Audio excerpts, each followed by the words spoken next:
Yorana Tatou Pauroa et bienvenue dans Manava, votre émission Info-Service. Aujourd'hui, on s'intéresse aux ventes, aux enchères, voitures, bateaux, matériel professionnel, navires, voire des terrains entiers. Mais comment fonctionnent toutes ces ventes? Qui peut y participer? Où et quand elles auront lieu et surtout quelles sont les règles à connaître avant de se lancer. Nous en parlerons avec Loyana Legal, directrice des affaires foncières. Yorana. Yorana.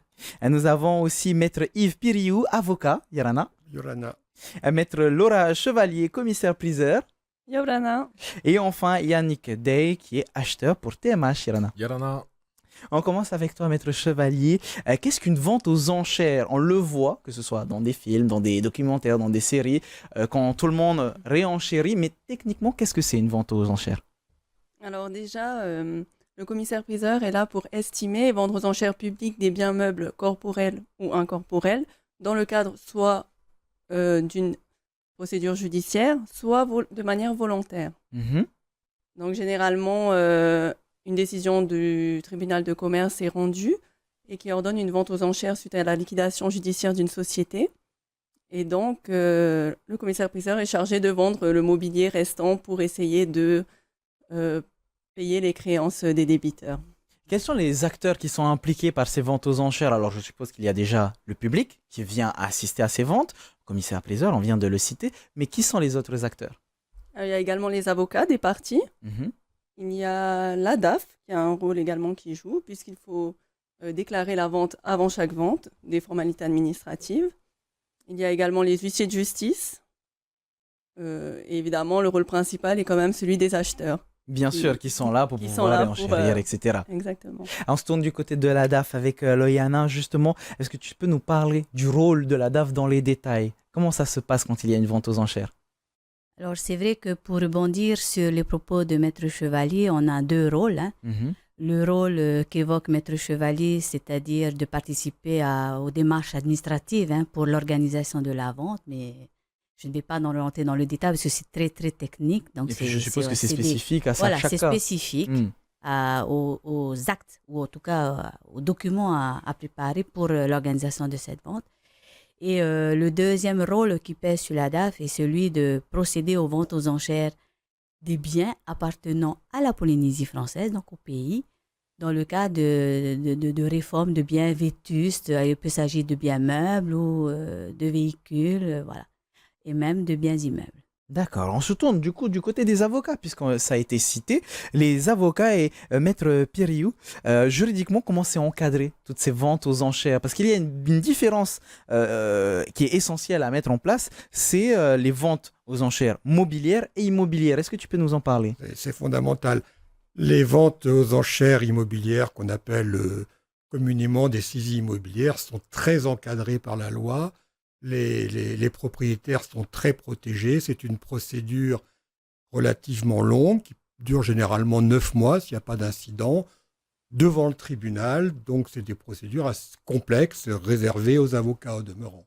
Alors, on a des termes qui sont un petit peu spécifiques puisqu'on parle de vente aux enchères, mais quand on parle de vente mobilière et de vente immobilière, est-ce qu'on peut donner des exemples pour que ça puisse parler à tout le monde? Allez, en vente mobilière, par exemple. La vente immobilière, c'est très simple. C'est généralement un débiteur, c'est pas généralement, c'est un débiteur qui ne paye pas ses dettes, qui fait l'objet d'une saisie immobilière et le bien est vendu aux enchères. Il s'agit nécessairement d'un bien immobilier, donc soit un terrain nu, soit un terrain construit avec des constructions industrielles, des villas, ça dépend des circonstances, mais ce sont des biens immobiliers. Et les biens mobiliers, je suppose que c'est, comme on le disait tout à l'heure avec Loyana, ça peut être des voitures, ça peut être des meubles, ça peut être des chaises, ce genre de choses.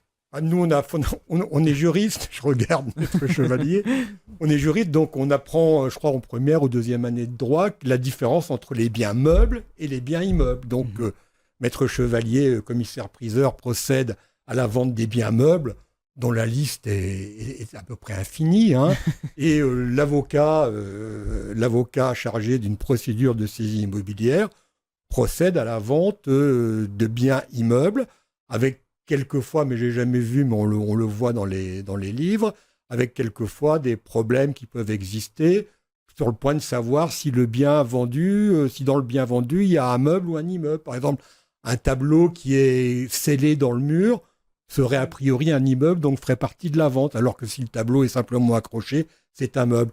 Mais c'est une situation théorique que je n'ai jamais rencontrée en 46 ans. Hein. Alors, je me tourne vers Yannick, qui est un acheteur régulier pour Ouais. TMH. Alors déjà, comment est-ce que tu as connu les ventes aux enchères? Alors moi, c'est la curiosité. J'avais vu passer les annonces Facebook justement pour la prochaine vente. J'avais jamais fait de ma vie, donc j'ai dit je vais aller faire un tour, voir si c'est sympa. Pour le coup, c'est sympa. Mhm. Parce que déjà, il y a une ambiance particulière. Voilà, tout le monde se regarde, tout le monde regarde les biens. Ah, tout le monde est un On peu essaie de concurrent, cacher hein. un peu nos intentions. Mhm. On ne veut pas montrer sur ce sur quoi on est intéressé. Donc, du coup, j'y suis allé. Donc, à titre personnel, moi, en tant que particulier. Et du coup, ça m'a permis de découvrir que oui, il y avait des choses qui étaient très intéressantes. Tout n'est pas intéressant pour tout le monde. Il y a des choses qui peuvent ne pas forcément intéresser. Mais voilà, il y a forcément des petites choses qui traînent à droite à gauche qui peuvent plaire. Donc, c'est comme ça que j'y suis rentré. Et puis après, tu l'as utilisé aussi dans le cadre de ton travail. Ouais. Est-ce que tu peux nous en parler? Du coup, voilà, moi, dans le cadre de mon travail, on fait la transformation de containers maritimes. Donc, c'est un bien qui apparaît souvent dans les ventes aux enchères, pardon. Donc, régulièrement, il y a des containers vides ou pleins. Donc, du coup, moi, je me tiens très informé des publications. Dès que je vois qu'il y a des containers, je me rends sur site. Je fais le tour. Si l'état est convenable, du coup, moi, je me positionne. Je l'ai pas toujours, mais je l'ai quand même des fois. Comment se déroule une vente aux enchères en général, Maître Chevalier? Alors, généralement, il y a une liste qui est établie avec des prix de départ. Donc, avant chaque vente, les potentiels acquéreurs sont tenus de venir aux visites qui sont organisées préalablement pour prendre état des biens physiquement. Mhm. Et puis après, la vente se déroule soit sur photo, donc je mets en place une télévision où je fais défiler les biens un par un, soit on se déplace devant chaque objet. Et comment ça se passe par la suite? Ça y est, on est lancé. On va prendre un produit qui sera ici, un bien meuble. Et comment est-ce qu'on fait pour déjà fixer le prix de départ? Alors après, la fixation du prix dépend vraiment du bien, déjà de l'usure du bien, s'il est dégradé, s'il nécessite des réparations ou non. On se fixe également sur le prix du marché et des dernières ventes récentes que j'ai effectuées. Donc je sais à peu près selon le mobilier à combien ça part généralement. Puis après, la rareté du produit aussi ou la marque. Une bonne influence. Prenons en exemple une voiture. On se doute bien que telle marque de voiture ne vaudra pas une autre, que l'usure de la voiture aussi aura un impact, mais l'utilité de cette voiture, si elle a été utilisée pour une entreprise ou si elle a été saisie pour X raisons, est-ce que ça aussi, ça impacte le prix? Non, c'est vraiment le kilométrage, l'état général du véhicule qui rentre en compte. On va aussi parler... Oui, Yannick? Non, j'allais dire, en fait, elle fait exactement ce que va faire l'acheteur. L'acheteur, il fait quoi? Il arrive devant la voiture, il regarde l'état général de la voiture.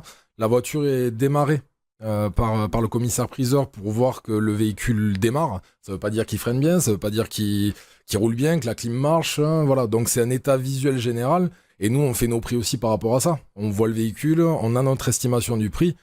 Et ça colle souvent. L'estimation de départ est toujours bien plus basse que la valeur du véhicule. En tout cas, moi, sur les ventes que j'ai fait, c'est toujours comme ça. Par contre, je reviens du coup sur Maître Chevalier, sur l'exemple que j'avais donné de cette voiture. Oui. Il y a aussi une différence à faire entre des ventes saisies et judiciaires. C'est quoi la différence? Rappelle-le-nous, s'il te plaît. Alors les ventes judiciaires, en fait, elles émanent du tribunal de commerce, donc du juge commissaire qui rend une ordonnance dans le cadre d'une liquidation judiciaire d'une société, alors que les saisies, elles ont généralement lieu soit par un huissier de justice dans le cadre d'une procédure judiciaire également, soit saisie des douanes également. Saisie des douanes, Donc, c'est-à-dire, on peut avoir un exemple juste pour pouvoir bien illustrer? Ça peut être des particuliers ou des professionnels qui font revenir de la marchandise et qui ne l'ont pas dédouané, qui n'ont pas payé Ce qu'il fallait les payer. frais, en voilà. effet. Donc du coup, après, ils se tournent vers le tribunal pour pouvoir ensuite les faire vendre aux enchères. Prenons cet exemple, tiens, pour pouvoir continuer. Maître Piriou, je suis dans ce cas-là, je n'ai pas fait ce qu'il fallait avec les frais, etc. Est-ce que je peux contester cette vente aux enchères en tant qu'ancien propriétaire? En tant qu'ancien propriétaire, moi je parle des ventes sur saisie immobilière. Une fois que la vente est faite, c'est une procédure, donc il est toujours possible dans l'absolu de la contester, mais les quelques contestations que j'ai eu à connaître sont généralement vouées à l'échec. En fait, c'est la procédure que l'on doit... En réalité, les contestations, elles sont antérieures à la vente. Il y a les ventes sur saisie immobilière sont toujours effectuées sur la base d'un titre exécutoire, ce qui est fondamental, qui est donc, je schématise, un jugement définitif, une décision de justice définitive ou un acte notarié. Ce sont des actes authentiques. Il y a tout le déroulé d'une procédure qui est complexe, avec une phase intermédiaire d'une audience éventuelle qui a justement pour objet de permettre aux personnes de contester la procédure. Il y a beaucoup de contestations, elles sont rarement efficaces, mais bon, les gens se défendent, c'est naturel, c'est des biens immobiliers. Ensuite, il y a la deuxième phase de la vente aux enchères, qui se fait à la barre du tribunal en présence d'un huissier de justice avec un chronomètre. Il y a encore quelques mois, on avait des bougies. Bon, j'ai un peu de regret, j'aimais bien les bougies. Et puis, c'est les personnes intéressées qui ont nécessairement un avocat sont déclarées adjudicataires. Après, il y a des contestations, mais relativement peu, et la marge de manœuvre du débiteur saisi est très limitée. Pourquoi ? Parce qu'en réalité, le créancier, donc celui qui poursuit par l'intermédiaire de son avocat, a un titre exécutoire. Donc il y a des contestations, mais la plupart du temps, elles sont peu efficaces. Mais elles existent. Dès l'instant où on est dans le judiciaire, on peut toujours contester. L'avantage, c'est que du côté de l'Oyana, il n'y aura pas de contestation, puisque les biens sont réformés volontairement par le pays. Tu peux nous en parler ? Oui, exactement. Donc, à l'inverse de ce qui se passe chez Maître Chevalier, ce sont les services du pays qui constatent la vétusté d'un bien meuble qu'ils utilisent. Alors, véhicules, bureaux, placards, armoires, tables, chaises, voilà. Et ils commencent la démarche de réforme. Nous, on appelle ça la démarche volontaire des services eux-mêmes de réformer le bien. Et là, ils ont le choix de proposer la réforme en vue de la destruction, donc de l'élimination du bien, ou si le bien peut encore avoir une seconde vie, la réforme en vue de la vente. Donc, quand il s'agit de biens tels que les véhicules, notamment, on a également un contrôle technique qui est exercé par la Direction des transports terrestres et qui, là aussi, nous donne deux possibilités, vendre uniquement pour la réutilisation et vendre pour les pièces détachées. Donc, la démarche est complètement autre. C'est le critère de départ et le critère de vétusté et d'inutilité. Et c'est pour ça que les prix sont déjà faibles, parce que ce ne sont pas des biens dont on peut encore se servir, a priori. Mais certains peuvent faire l'objet d'une seconde vie. Donc, à la DAF, on a à minima 2 ventes aux enchères que nous organisons chaque année pour l'ensemble des services. En 10 ans, on est à 40 ventes aux enchères, principalement du mobilier. On a vendu peut-être plus de 1000 meubles, tout confondu, étagères, pots de fleurs, voilà. Chaises et autres. Et peut-être 400 véhicules, y compris des bateaux, qui servent à l'activité des services. Donc, on n'est pas dans une démarche de saisie ni une démarche judiciaire. Donc, les usagers sont invités à consulter la liste et ils viennent et ils se positionnent. Et le prix de départ, il est fixé différemment. On le fixe au regard, effectivement, du prix marché. Mais vu que nos biens ont déjà une première existence, on ne les réforme que quand on considère qu'on ne va plus les utiliser ou qu'ils sont peut-être dangereux ou cassés. Donc, une grande partie des biens qu'utilisent les services administratifs sont réformés pour être détruits. On va se tourner du côté d'un usager. Yannick, comment est-ce que ça se passe quand on est usager comment est-ce qu'on sait que l'on veut tel ou tel objet, bien, meuble ou pas comment est-ce qu'on sélectionne? Comment ça se passe? Alors, pour mon cas, je sélectionne par rapport à mes besoins. Pardon. Mais ensuite, ce que je fais, c'est qu'il y a une publicité qui est passée avant la vente. Donc, il y a une liste de produits. On peut se rendre sur la vente pour la visite d'avant-vente officielle. Et là, du coup, on a la liberté de se promener sur le parc, l'entrepôt ou je ne sais pas. Et du coup, on fait le point, on regarde un petit peu ce que ça peut valoir dans le marché public, en fait. Et du coup, suite à ça, on se fixe une limite personnelle, limite à pas dépasser.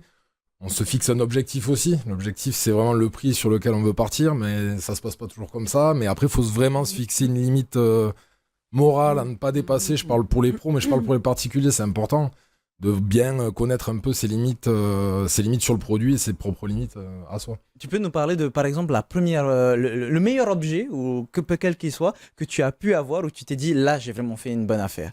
Alors j'ai deux sujets différents. Sujet professionnel, ben, honnêtement les containers, parce que les containers, c'est vraiment le genre de produit qui est destiné à être détruit. Souvent ils sont pas forcément en très bon état, donc c'est pas très populaire, donc les prix sont quand même très abordables. Moi par contre derrière ce produit-là, je vais lui donner une seconde vie, et du coup ça permet de revaloriser quelque chose qui était destiné à être détruit. Donc je trouve que dans l'idée c'est même sympa, c'est un circuit vert. Oui, on parle presque d'écologie finalement, vu qu'il y a une Bah, réutilisation dans d'un mon cas, projet. oui, c'est pas valable pour tout, mais il y a des produits franchement qui sont boudés parce qu'ils sont en sale état, parce qu'ils ont du vécu plus que du vécu, et pourtant ils sont encore fonctionnels. On parle des vieux électroménagers des années 80, où on sait très bien qu'ils sont hyper robustes. Vous partez là-dessus, vous êtes sûr de faire une bonne affaire, c'est forcément réparable et c'est forcément fonctionnel après travaux. Donc oui, c'est de l'écologie. Personnellement, je trouve que ça en est. Au-delà d'être une bonne affaire, c'est une bonne affaire si on s'y prend bien. Mais là, on a parlé plutôt du côté professionnel, mais du côté personnel. Ah, du côté personnel, mon premier achat, moi, ça a été un véhicule. Ouais. Et le véhicule, oui, ben, je savais ce que ça valait sur le marché occasion. Donc moi, j'ai établi ma propre limite, comme je disais, à partir de laquelle je ne dépasserai pas. Je l'ai eu un petit peu moins que ça. Et honnêtement, ça m'a permis de rouler avec une voiture beaucoup moins coûteuse à l'achat. Et puis, quelques années plus tard, j'ai pu la revendre sans perdre beaucoup d'argent. Alors oui, par contre, attention, hein, j'achète la voiture, elle peut avoir des soucis, mais dans mon cas, ben, j'ai pas eu de soucis, donc ça dépend je vais des dire cas. jackpot, mais voilà, c'est pas jackpot, mais l'idée c'est de dire, on peut vraiment faire de bonnes affaires, et puis on sait que voilà, des fois les budgets des familles sont aussi très limités. Un véhicule, je vois, il y a des véhicules où la mise à prix, elle est peut-être de 100 000 francs, je dis une bêtise, 100 000 francs, et elle part à 300 000 francs. Il y a des familles où je pense que c'est un budget qui est déjà conséquent, mais ça leur permet de pouvoir conduire la famille à l'école, chez le médecin ou quoi, et que ça coûte pas 1 million, 1,5 million au budget de la famille. Donc je trouve que c'est d'utilité publique pour le coup. Est-ce qu'on peut participer, Maître Chevalier, à ces ventes aux enchères, mais à distance? Alors oui, il y a la possibilité, pour les personnes des îles notamment, ou celles qui ne souhaitent pas être présentes, de faire des ordres d'achat.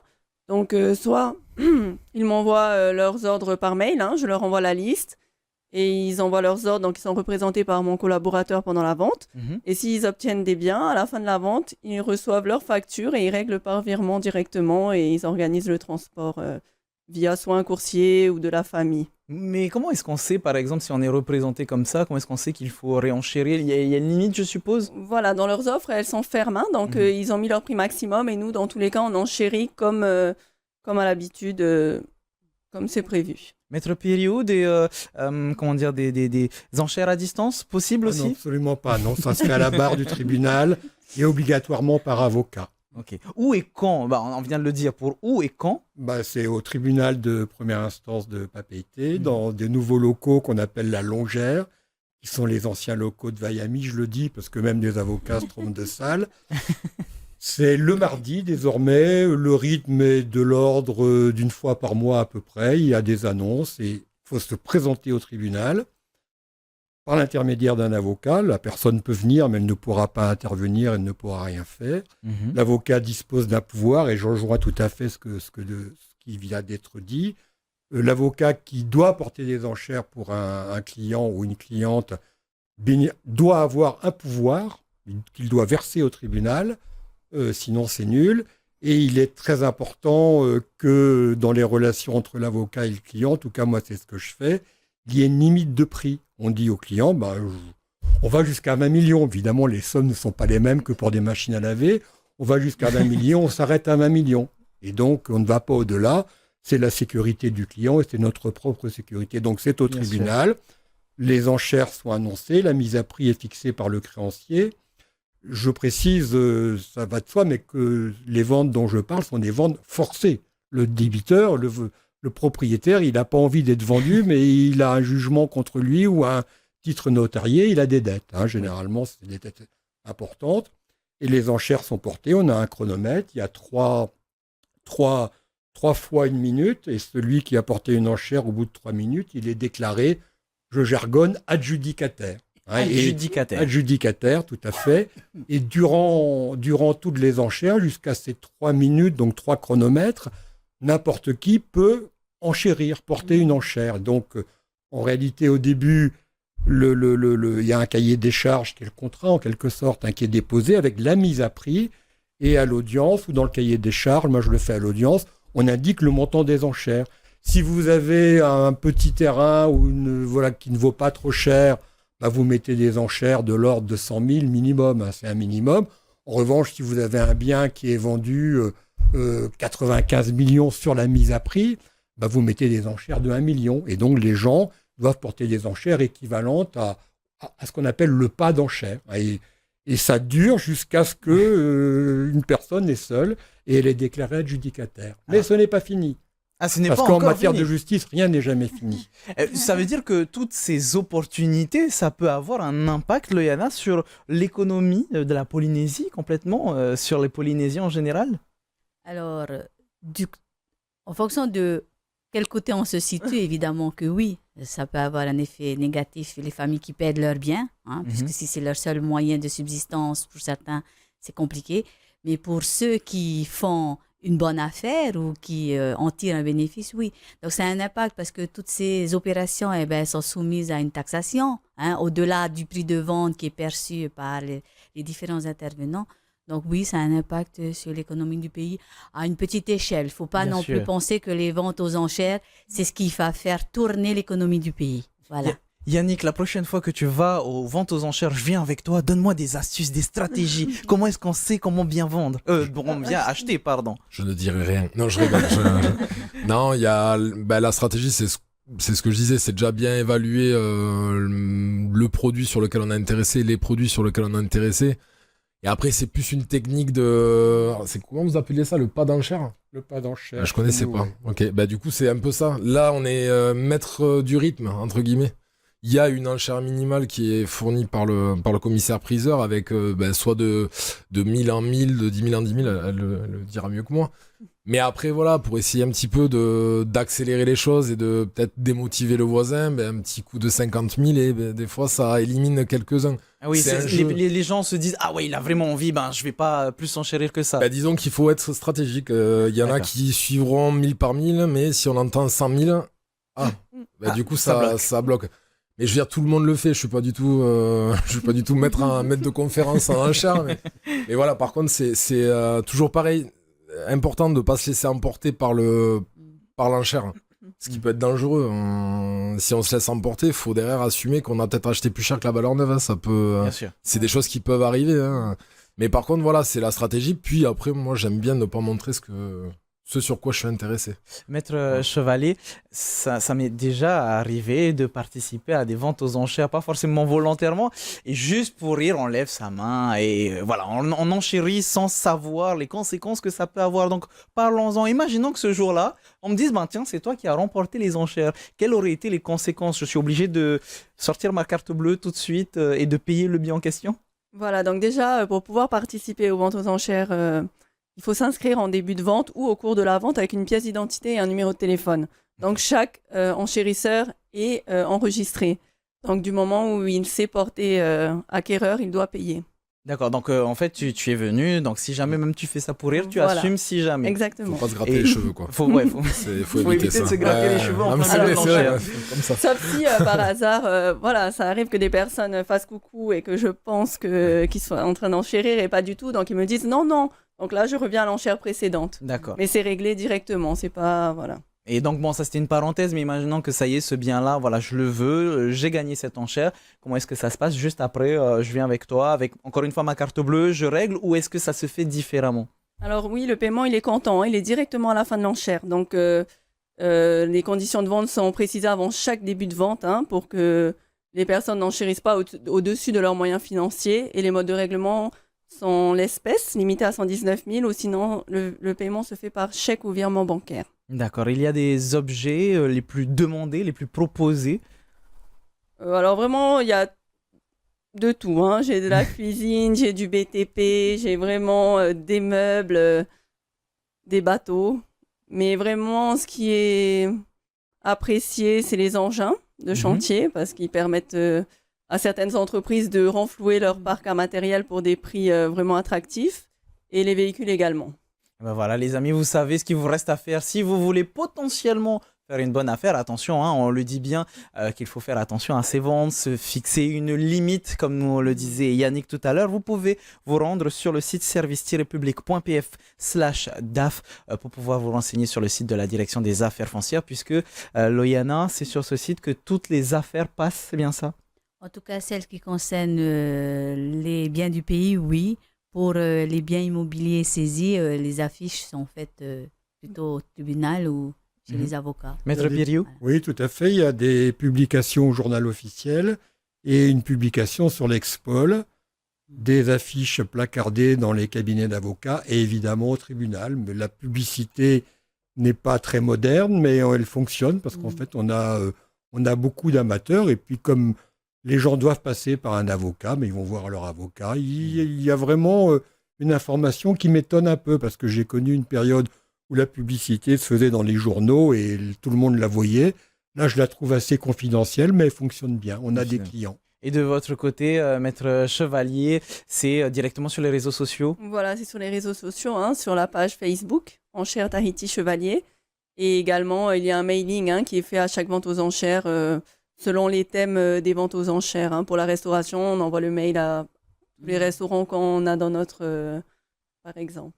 Vous savez où vous renseigner maintenant, les amis. Merci beaucoup à toutes et à tous d'être venus sur notre Je vous en émission. prie. Merci à vous. Nous, on se retrouve très bientôt pour une nouvelle émission. En attendant, passez une excellente soirée à 18h. Votre VATT, Tamamete, si vous êtes à table. Maururu Totato Faririra, Trahuma Parhiana.